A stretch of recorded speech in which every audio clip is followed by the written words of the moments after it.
तर जरांगेंसोबत चर्चेची तयारी असल्याचं राधाकृष्ण विखे पाटील म्हणालेत। मनोज जरांगेंना न्यायालयाने परवानगी दिली। मनोज जरांगे मुंबईत आल्यानंतर धोरण ठरेल असं विखे पाटील यांनी म्हटलंय। ओबीसी आरक्षणाला धक्का लागणार नाही असं म्हणत विखेंनी आश्वस्तही केलंय।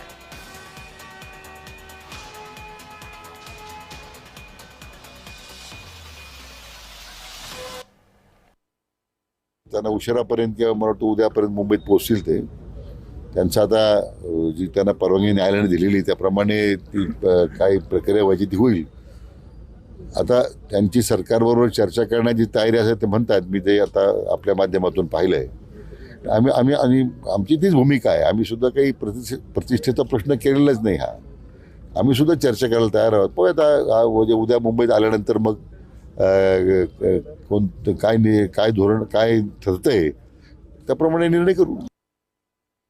माझी त्या सगळ्या बांधवांना विनंती आहे की संघर्ष यात्रा काढण्याची सध्या ती आवश्यकता काही नाही आहे। हा जो मर्यादित मुद्दा जो आहे मान्य जरांगे पाटलांचा उपस्थित झालेला त्याच्यामध्ये एकदा मार्ग निघाला मला वाटतं। तो आपण पहिल्यापासून एक भूमिका आहे की ओबीसीच्या आरक्षणाला कुठं धक्का लागणार नाहीये। पण त्यासाठी त्यांनी संघर्ष यात्रा काढण्याचं काय कारण काय मला कळलं नाही।